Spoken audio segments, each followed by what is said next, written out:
Hello coaches, welcome back to another Modern Soccer Coach podcast episode. What a topic this one. Play, practice, play. Do we talk about it enough? What are the differences between play at the start, play at the end? How do you align practice with the play to make the session effective? And how do you tweak the game so they're not just playing 5v5 for 15-20 minutes every single night? And if they do, is that beneficial? All questions that we are going to ask the expert today, Ian McCall, former Queen of the South Academy. Phenomenal insight here. Really enjoyed this chat. Before we start, please like, please subscribe. Thank you for all the support of Modern Soccer Coach. If you've got any opinions on play, practice, play, what have we missed in this discussion, please put it in the comments below as well. Thanks for all your support. Here's Ian. Enjoy. Ian, thanks so much for joining me today on the Modern Soccer Coach podcast. Really excited to chat. No, thanks for having me, Gary. Really excited to grab a chat with you as well. It's a fascinating topic. We've had a couple of chats off air, and this is something that a few coaches have brought it to me where I had to double check with you if this topic is actually makes sense. How we're trying to improve play in the play, practice, play component. Could there potentially be an issue with almost starting the session with, hey, listen, go ahead, explore the game, let the game be the teacher, that famous quote. Do you think there's potential issues here? Let's start off with that, I suppose.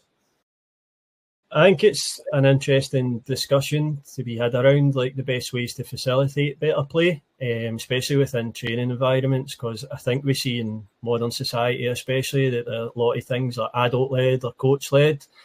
And I think sometimes people want to go back to like aspects of let them play or street play, where that's probably how people developed previously in a more like kind of natural environment.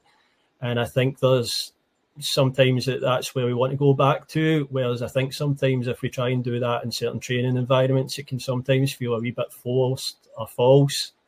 And I think it's trying to find what's best for the kind of players that you're dealing with so that you can develop them technically, physically, cognitively. And it's trying to stimulate those aspects as much as you can. So sometimes that might involve a bit of free play, but other times it might be that you're using specific constraints or stipulations or conditions, to kind of encourage the kind of behaviours you want to see. Well, let's bring some context. I suppose the challenges, some North American challenges there are over here where coaches are taking multiple teams. So they might have 2 to 3 sessions in a night, and maybe the starting and the finish of them don't directly overlap, but they're close.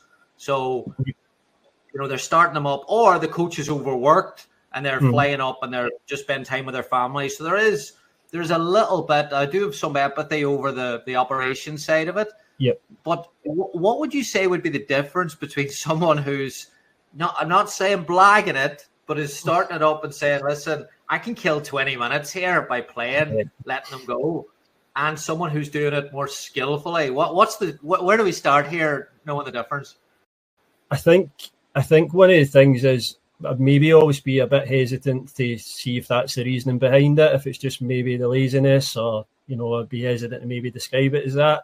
So maybe with those types of coaches, you'd want to try to find out why they're doing it, and then maybe try and stimulate a kind of discussion about, is there a better way that can do it?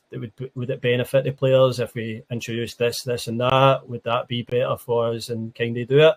Then I think for probably what's a more skillful coach is somebody that already considers those things so that they're already aware of, is this the best chance that I can kind of develop the players?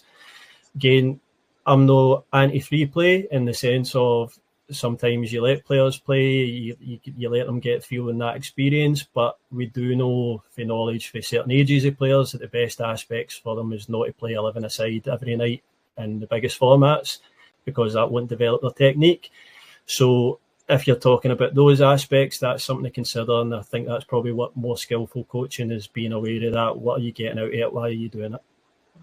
Again, we've talked on previous chats about, you've talked about stimulate. Is a word that you use quite a bit, or stimulate different things in these games. I always thought that's a really interesting word to use, because to me it seems a little bit more implicit than, session plan, work on X, deliver X. How would you describe that kind of approach that you're talking about there?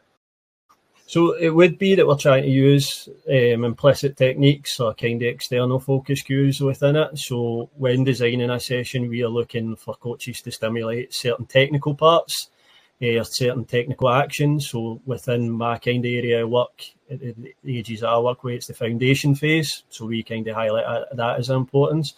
So we are looking for coaches to try and design their sessions well enough so they can consider what they build in it implicitly, so that it stimulates or encourages those types of technical actions as much as you can. So you're probably looking at kind of the setups, the conditions, the constraints, the employee to do this, rather than it being the explicit instruction that you're talking about, where we go, you should pass it to X, then he gives it to Y, he gives it to Z, and then this is what happens. So it's kind of trying to reward with your constraints as much as you can, like behaviours and technical actions you want to see.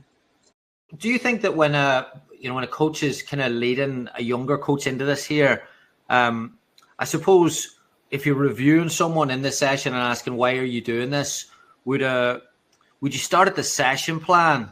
Would you start at the game model? Where do you think is a good starting point, especially at the younger age groups? I think that's one of the things, is it's probably a mixture of both then, because you're kind of looking for the why are you doing it? Like what's the purpose? So at some clubs and some environments, that will be defined by which maybe your game model or your club's wider philosophy, or kind of all those kind of terms and words of why you're doing it. And then it also might be what the coach is wanting to get out of it when working with that specific group. So as we kind of said in the last question there, if that's a young age and maybe our focus as a club would be on the technical actions, then you're looking to try and put that within it, that you're stimulating certain aspects that you want to see. So if it's, say for instance, that I'm looking to see passing on the ground, how do I create a game or a scenario where we can stimulate that a lot and encourage it a lot and then reward it a lot, and how do we build that in the session design? And that'll be a bit of a why. Like that will be your overall how your club looks at it, and also the why is how the coach looks at that as well. Good topic, Ian. It's passed on the ground. So I suppose the traditional trap is get them in pairs facing each other and pass the ball back and forth for an activation, which of course, hopefully we're past that by now. But I think another one, yeah, we're not. But another one that could be would be, all right, well, there's a rondo 4v2. So, and they do that for 45 minutes. But what would you say, like, just stay on that topic of designing a game with short passing around that there. That could be maybe a little bit, you used the word again, something else in your language that I always wrote down was context rich. So what could be a more context rich game? Or is there a better context rich game than just a traditional rondo? So probably when we're speaking about context rich, you're kind of thinking about what it is you want to stimulate or what you encourage. So again, at this age group that we're talking about, it's a lot of technical actions. You might get the situation where, like, if it is like a rondo, it would be worthwhile, it would be useful, but it also might be that you're looking to stimulate that as it passes, it leads to a type of finish. Do you have it like in it? Do you want to stimulate your defenders do certain actions once they win the ball? Do you want them to be passing on the ground? Like this sort of thing. Now, some rondos can have that in it. Some might be a win the ball when the game stops. So it's whether how you stimulate that. Again, rondos can be the basis for you to use it, but it could also be that you try and create a rondo scenario in a kind of game. So it can be like a constraint or something that gives you something similar to those aspects. It can be different ways that you maybe set up and design your thing, but again, it probably comes back to the why are you doing it? What is it you're trying to stimulate? Why are you doing it? So rondos normally have like passing and movement and those sort of things in it, but they also have other aspects that you maybe don't get with certain setups of rondos, where you would if you do a constraint or a game that has it in that situation. The piece on the why and the game model leading the way, I think is also really interesting, leading into play, practice, play, or starting a session with play. Is there a danger in your mind? I'm about to have a call in a couple of hours with a guy who's Jake Pickles. I don't know if you've come across Jake. He's over here in the US. He worked at Brighton, and he's challenging the three-tiered possession models, which I'm a big fan of. I'm looking forward to talking. But I think he feels that when we go into a structured game model and we rely on a structured game model, we almost then it limits play around that and move solutions into do this, do that, in the same way a technical based from 20 years ago would do as well. Yeah. I guess, how do you think you would, or what advice would you have for coaches where the game model can lead you, but it doesn't necessarily restrict you? So I think probably with the offset and the stuff that you're talking about with like Jake there, like is there's always aspects of probably if you commit fully to one certain way of thinking about things or doing things, there'll always be pros, there'll always be cons to it. So you always maybe lose like certain aspects from it if you go fully that way. And it's the same probably with whatever aspect that you're kind of dealing with training. What you probably try and do is navigate around that. So if this is how we set up, this is how we organise, what's kind of missing from, or what are the cons to the way that we kind of approach things. So like you said there might be aspects of if you commit fully to like it's a games program or constraint led or this, that there will be aspects that come up that you maybe feel that players are missing out on. And then it's, you kind of probably reflect a bit, and is there a way we can incorporate that? Is there a way we can adjust it? Is there a way we can kind of come to this? Because overall the why is like to improve your players. So if you feel like something's missing, then maybe you don't get fully led by just what you've set out in a game model, but you see if you can adjust and adapt. If you don't adapt, then you won't kind of deal with problems you face. Yeah, it makes. I wonder if we're doing a decent job at that, in being okay with the fact that if we choose a certain way, it does exactly as you say, it comes with pros, but comes with cons as well. I worked with a Japanese player once who did unopposed work for 30, 45 minutes after every session, because that was in their culture growing up.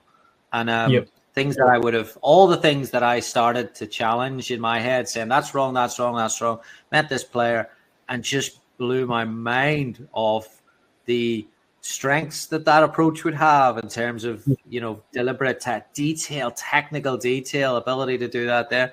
How could we get better at that? I think one of the aspects with your kind of your technical actions, if you're maybe wanting to do isolated practice, and I know this comes as it's kind of, there's a lot of agreement and disagreement about this and whether you should do it in a group environment or like you should involve isolated practice. I think one of the things probably if it's in a group context is you want to avoid players going into autopilot and the quality of the repetitions that they're doing dipping. So if we were trying to employ that we're building on certain technical actions where it might be in a more reduced format, or if it be isolated practice or your 1v none sort of environment, for me, one of the big things when you're working especially with younger kids is you want to think about the long term and you want to have quality repetitions. So we would probably only have like they do a handful of repetitions, the isolated things, and then we try and move it on to something else. That the reason why is it kind of keeps it fresh, it keeps the quality of it, and then also as well it helps go into a longer term memory. Whereas if you kind of keep doing it, and you do the same thing, the mind will kind of dip because you'll see a lot of ineffectiveness of what you're doing because you're starting to go into autopilot. So I think if you are going to do technical actions, then you kind of have to think about the variety you give to players and that you're trying to think about how it helps them like longer term as well. That's really interesting. It's almost a paradox of practice there, that you're saying that you do something for 25 minutes, you're not going to remember it. Yeah, so I think one of the things with it probably is it's kind of like when you read for a sheet of paper. So if you've got a speech that you have to remember or something like this, what you normally find out doesn't work is if you just try and sit and read the same thing and read the same thing and read the same thing. So you normally go away, you come back, then that'll help you retain it. You leave it for a while, you go do this. And it's probably, you're still getting repetitions you're practicing, but you're kind of doing it more blocked and spaced out repetition, which it kind of helps you learn it better. Very, very interesting. And you're talking about the repetitions. You're not talking about, for some coaches, 8 minutes is not a lot. Like, it's not a lot of time, but you're talking about 2 or 3, even 4 or 5 repetitions, right? So that's got to be 2 minutes, 3 minutes. Yeah, so it could be like just short bursts of it. It's just probably giving players like the feel of it, doing it, and then also maybe making connections in the brain with doing it, and then you try and adjust and move on to something else.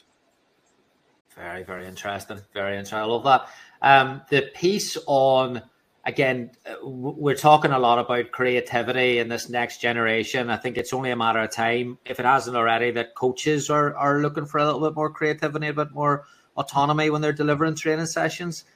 How do you think, or how have you, in your experience, managed to get the balance right between, giving coaches, again, I suppose, giving coaches freedom, but yet working off structure? So do they get the full session plans, or should they get full session plans, or should they always have space to create and plan their own? What's your thoughts on that? I think one of the things is like really with coaching is I think a coach should become comfortable with creating and developing their own sessions. I think in terms of the benefits to it are like there's an authenticity about it. It also allows them to put their personality across, like with how they deliver and how they think about things. When I've dealt with younger coaches and we're probably teaching them like formats of what we do or how we do it, we probably give a rough guide or a rough outline to how they do it. And then it can also like maybe share sessions that I've done. I think a natural part of probably learning how to coach is the case that you do kind of imitate what you see or what you kind of see other people deliver at first. But I think once you've kind of imitated it, then you're ready like to assimilate it, and then you're ready to try and innovate and do your own stuff and come up with your own ideas. So when I've worked with coaches with that sort of aspect, maybe had a bit of guidance at first. But one of the big things that I would encourage as much as possible is finding out why they want to do things and creating sessions around it and developing sessions around it. And then that means that their kind of delivery becomes more original, it becomes more them, it becomes more how they see football. And with those aspects, it means that it's different to maybe how I see things or you see things. If you maybe asked me or you to design a session around a certain topic, for instance, I think there would be a lot of commonalities in it, but there would also be unique differences in how you see football and how I see football. And I think that's a good thing for like players to experience, rather than it being just the same session that everybody at a club does or that every coach does.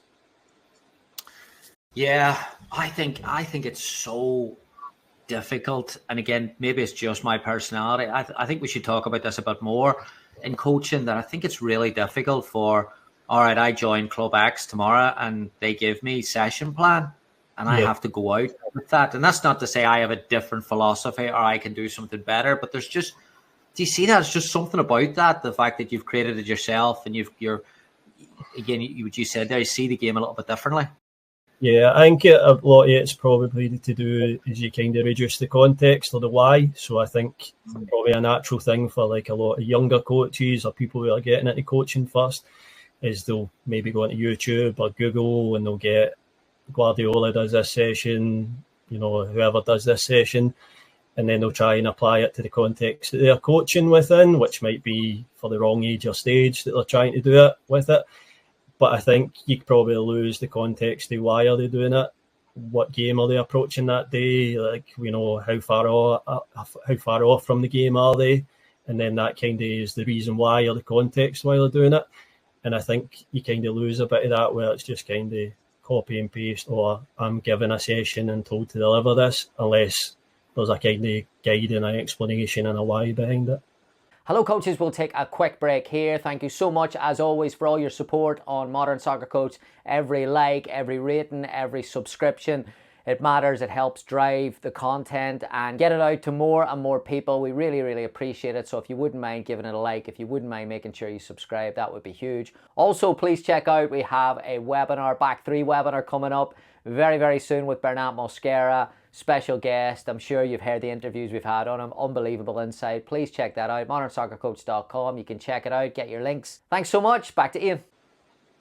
That is probably why we are at practice play on the strength side, right? Because we don't want people to, again, see the context of a regen session from Man City with Pep having them all holding hands, juggling the ball into the trash can, and then running back, and then doing that there with an under 6 group. Yeah. So I do think that's probably, it's to do with where your club is at, where your players are, what your kind of thoughts are about, and also like how do you design your sessions to kind of fulfill the needs of their development. So if it's a younger age that you're trying to create a bit of play or context in your games that still stimulate the things that they need to improve on, whereas probably seeing that and as a warm-up for an adult-based group, as an activation group, it's not going to give the technical and the physical and the cognitive development that a younger kid needs within a training session. Oh, we'll get to cognitive. That's coming up. I'm excited to talk about that. Before we get there, the game at the end, which is for 50 years, has always been a reward, right? If they make it through the session without messing about, they get a game. And so somehow we're still there, which I love. The game at the end, how should that be, or should that be different from the game at the start?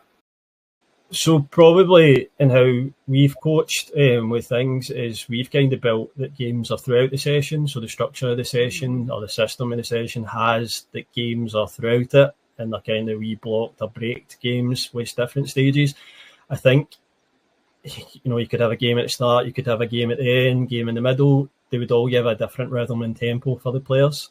So I think probably having games throughout your training session, and depending on how they look, and a game doesn't necessarily mean big-sided game. It can also have aspects that might be wave games that are smaller. You might try and cover across session so many different stages of different types of games, everything from 1v1 type of games to 3v2 games to 5v5 to maybe build into bigger. But what you'll normally find is probably if it's at a different stage of the session, then it will have a different rhythm and tempo to it.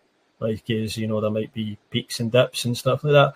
And some of that's natural, but I think that's probably something you want to consider, because if you only do a game at the end of the session, then what quality is that game? Are players tired by that stage? Does it affect kind of the performance at it?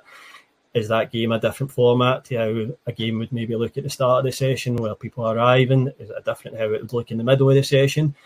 And then you have to kind of think about, well, do I give players enough variety then? It would, if training always looks the same, if it always is the same, am I covering enough kind of variety or changes in the rhythm and tempo of it? Going then to the cognitive side, and something that again we've talked about in our chats about getting that four corner model, making it a bit more actionable, especially on the psychology side, which I think a lot of people struggle with. It's like, as much as information is improving with the four corner model in some regards, we seem to be moving where the science is moving further away with specialization. But so is the psychology for me, Ian. Like, the psychology is, to how am I going to improve players mentally? I'm going to have to bring in Dr. X to work with them, which is 50 grand a year. How would you advise, things that you talked about, resilience and aspects of that there that are going to be big parts of the game? How can they work that into the games? So there's quite a few different things that probably we're talking about there. I think with the kind of four corner model, and especially the psychology side of it, I think at times at football we are a bit reductive to what psychology is there, because psychology is a whole kind of science and based on like all different facets of psychology and stuff like that. So I think we kind of put in that we're not going to cover everything that psychology covers and all the remits here and all this.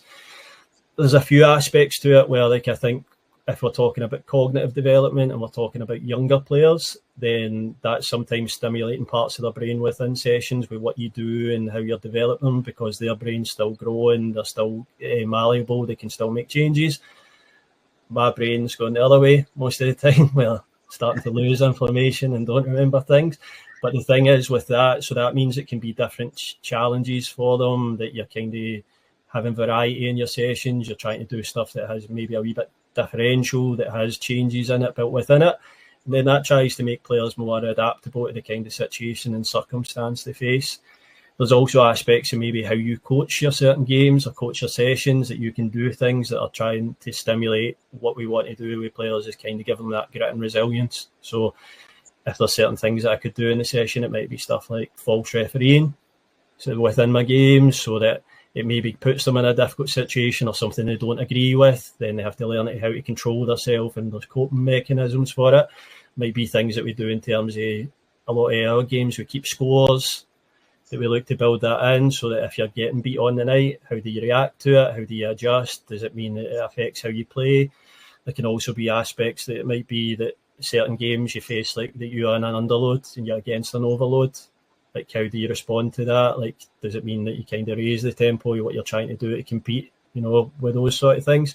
And then if you're doing that over a period of time, then you're probably bit by bit building like wee habits or wee reactions to these sort of things that are trying to build that mental resilience as you kind of grow and develop. Fascinating. I love this. The underload overload topic is... Aye, I think it's one of those things where you're probably trying to then relate then what happens in a game if you get a player sent off. Like when you're older, how do you respond then? Do you just give up, or do you keep going and you adjust and you react? And then there might be recent examples of games where like a team that has had a man sent off and has been a man down has won the game. That can be a reference point where you try and stimulate that a wee bit within that context of that session or that game to why they should push, why they should try and work harder, or work smarter, when they're kind of a player down in those aspects. I would have never thought of that when I was younger. I never accounted I wonder if players today, do you think, working with those younger kids today is like, not that they're becoming tactically more aware, but do you think just their awareness of the environment is improving as they're exposed a little earlier? I think there's different aspects to like kids today, and probably their lifestyle's a wee bit different to things. I think there's more discussion probably around stuff like tactics on TE or like more on computer games and stuff like that. So they have more awareness of certain positions and areas of the pitch, and probably what kind of football's more easily accessible on TV than what it was when I was growing up. Or it wasn't on every single weekend and every channel, whereas now it is. I think that's a kind of reference point to have. I think there's still some areas with probably younger players where they're maybe not as used to like kind of playing aspects of things in the lifestyle, because maybe that's a cultural thing here, but it's a bit less that people play in the street or play certain games with those aspects. And it probably is that the football is more organised and that they play games where there's set positions and, and that's the kind of reference point for the games. Whereas probably like you were saying, when you were younger and you were playing, it was 8v7 because that was the amount of players that were there, on that park or on that bit of grass that you're playing on, or on that street that you're playing on. I'm probably showing my level of tactical intelligence to Ian. I don't remember ever counting at a youth club. But I see it brings us along nicely to kind of like round off the conversation. Is like, let's talk about the street footballer, and then let's, it's something that we definitely have in North American culture. We feel as if there's an issue here where it's way too, I guess, structured, way too again, controlled from a coaching standpoint. Kids aren't playing, and for a lot of it over here is probably for the safety reason for the UK. Ours is like kids just don't have space to play in it. Any space that's an acre or two costs $5 million, and someone's put a nice car beside it. Like, you just, land is land. So do you think that, I guess, in the continuum of structure versus creativity, how has Scotland managed to do over the years? I think it's probably one of those aspects where, if you're being honest, we've not had a lot of players break through that are the most attacking or creative players. And I would say probably if you're going back to like 40 years ago, there would have been more kind of creative players that kind of came from street players or those environments. I don't think now we really have the culture of that, where you maybe have it like in southeast London or certain outskirts of like Paris and stuff like this, or like your kind of favelas in Brazil. The only thing that I do think where is you kind of have to recognise, if it doesn't exist, that it's probably not going to be fixed in the kind of academy environment by us, that we kind of address that. It's something that's lacking for the culture. It's not built into the environment anymore. I think there's like ways that you try and stimulate that kind of creativity, like in what you do within your sessions, or you encourage it, or you encourage players to be dribblers or be more creative, because ultimately that is the better type of players and the more expensive type of players at the top level.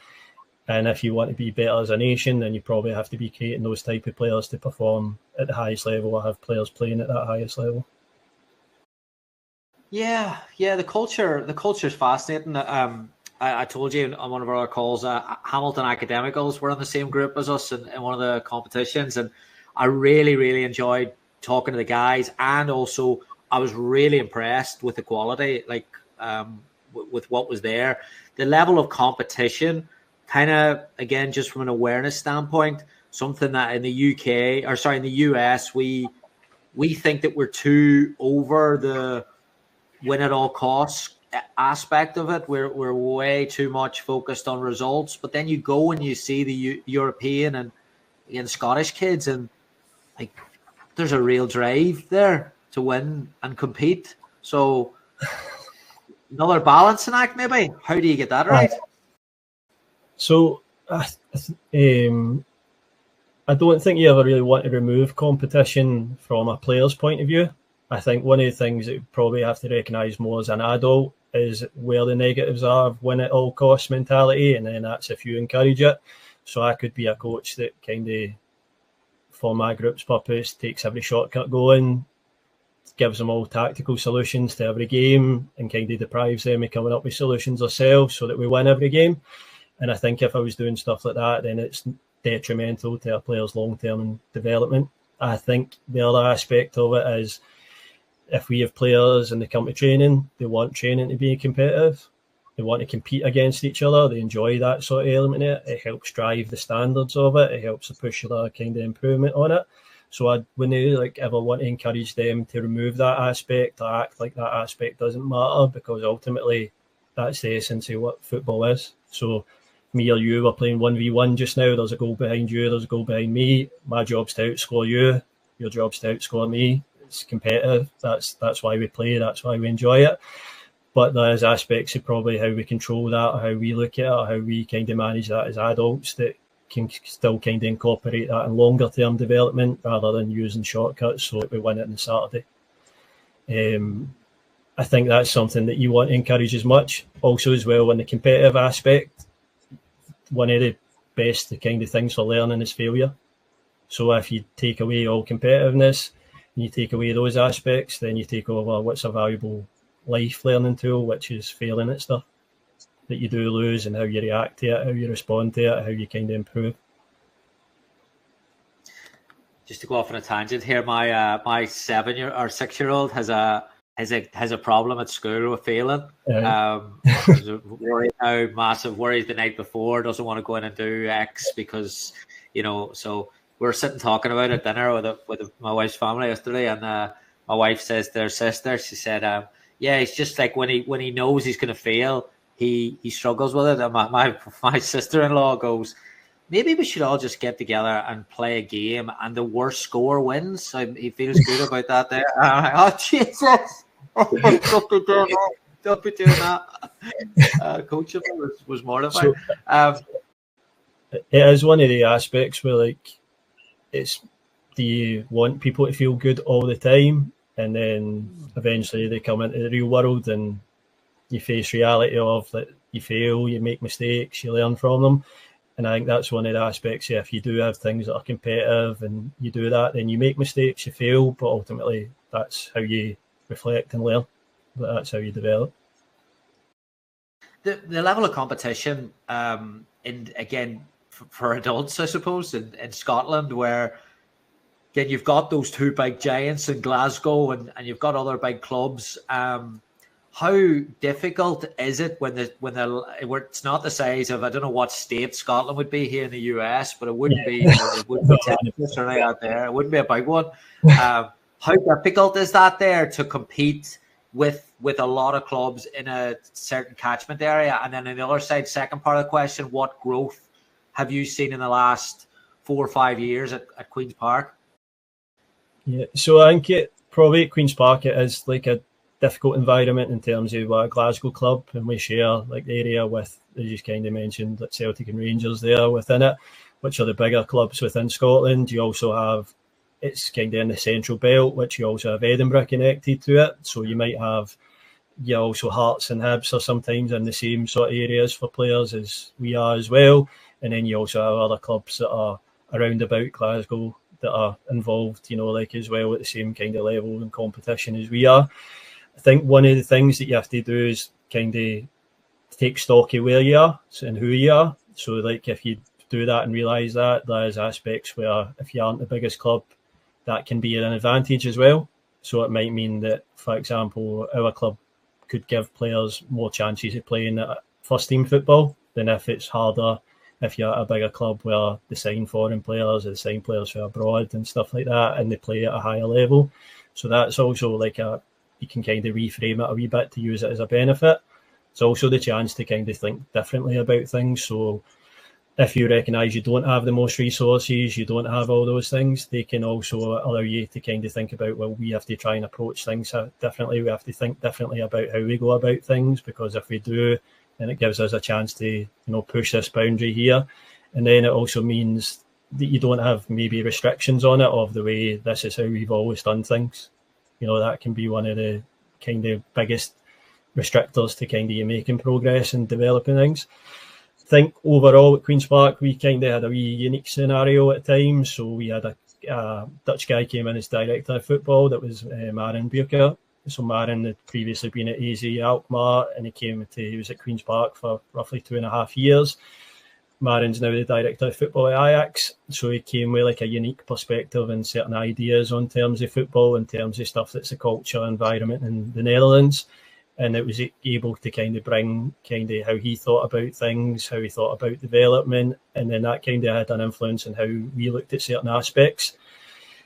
The kind of Dutch models are a wee bit more focused on kind of technical patterns and movement patterns, and also the physical aspects of it and how that develops a player. And then that also kind of helped us kind of look at that and adapt to it, because it's not something that's always prevalent within Scottish culture, how we look at things. Whereas it's a big focus in the Netherlands in terms of how they develop players and how they look at players. So that kind of aspect allowed us to kind of think differently about how we approached our training, our games, how we played football. We also had another guy, Thomas Rusink, that came in, who had worked at PSV as a skills coach. Thomas is now at Bayer Leverkusen. He formerly was the head of children's before me at Queen's Park, and that was somebody that I worked with directly with quite a lot of things, and he had a lot of things about kind of the variety and the differential learning that you try and put in your kind of training, especially for young minds, to kind of stimulate and have them adapting and facing different scenarios and how they react to it at the time. So it was a big kind of change in experience for us, because we kind of brought over ideas that I wouldn't say were as easily accessible throughout the full of Scotland or in coach education courses here, whereas they'd kind of been tried and tested at clubs like AZ and PSV, who are some of the best for kind of productivity and getting players into first team environments and professional football. That innovation piece on, you're talking about like how when you don't have that, again, maybe it's unlimited bank source, or maybe it's whatever resources you have to think about different. It's really, really interesting that could be seen as an opportunity, rather than some people would see that as, what do we do? Yeah, I think sometimes that is actually a benefit to things, because if you look at a lot of the more successful kind of areas of different sports, they do come from generally environments where it's not like everything's fancy, everything's perfect, everything's brilliant, and that might help with developing a bit of the kind of resiliency or the harder work or the harder effort. So you have like the running club in Jamaica where like Usain Bolt came through and all this. It's not like the biggest like elite environment in terms of what they have and kind of what they use at their running club, but it produces world-class sprinters.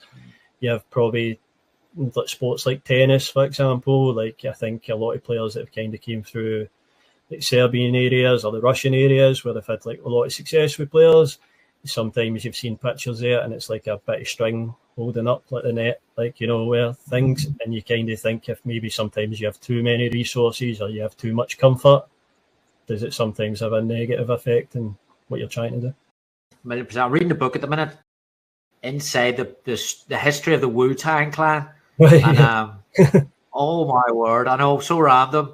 But I watched their Hulu show, and I was like, a completely different side of rap.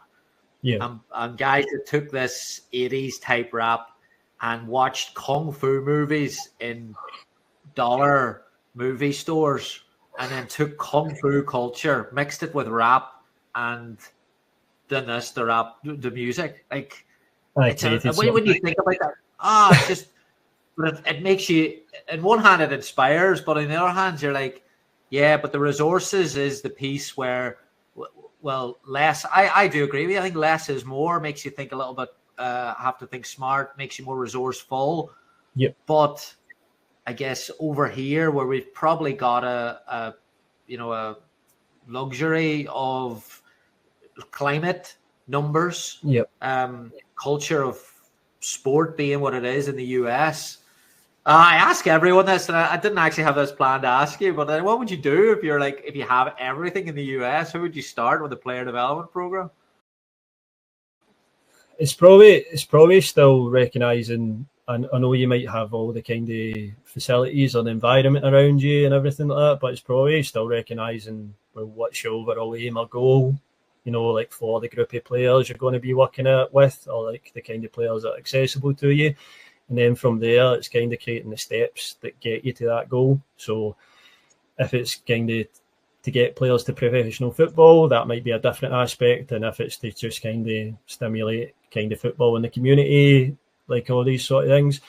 But if you maybe have kind of all the resources available to you, the kind of focus would still be a lot of the similar stuff that we were talking about, that you still want to create that in your environment. So I would try and think about maybe how I'll offset some of that stuff if we have everything and everything's too easy and everything's too accessible. How do I kind of address that to make it a wee bit more challenging, a wee bit more difficult to build that adaptability and kind of resilience within things as well?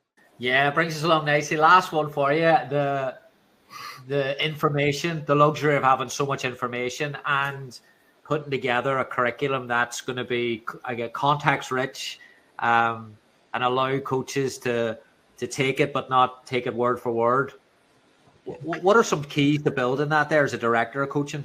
So I think if you're starting as the director of coaching again, it's probably starting with where do you think things look, especially if it's younger players you're working with. You're not going to see the fruits of your labour immediately, like within it, and that's has to be part of like your aim. So is it maybe how things look in 5 years' time? Like what would be the ideal scenario? What would be like the ideal kind of outcome in 5 years' time? If you kind of outline that, then I'd probably start to work backwards to what's the steps that gets us there? Like how do we work towards that? How do we build that into what we're doing?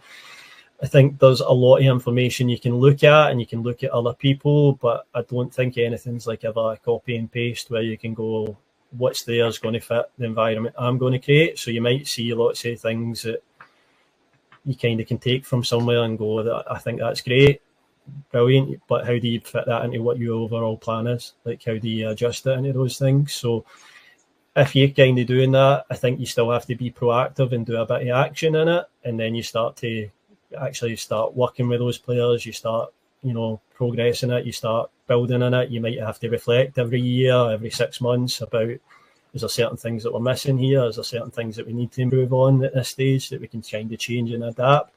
But I think, again, it's ultimately going back to, like, what is the why behind what we're going to do? Is there a certain type of player that we want to develop? Or is that how we think football looks in the near future? Or in 5 years' time, how football looks? And am I creating players that are kind of ready for that? And how do I do that from whatever age you're starting from in that relevant age and stages to the next bits and the next bits and the next bit until you kind of get there? Brilliant. Outstanding. Ian, thank you so much. Great way to finish it. This was fantastic. Loved it. No, like I enjoyed just talking about these sort of things, so I really appreciate you kind of getting me on and kind of speaking to me about it, Gary. I really enjoyed it.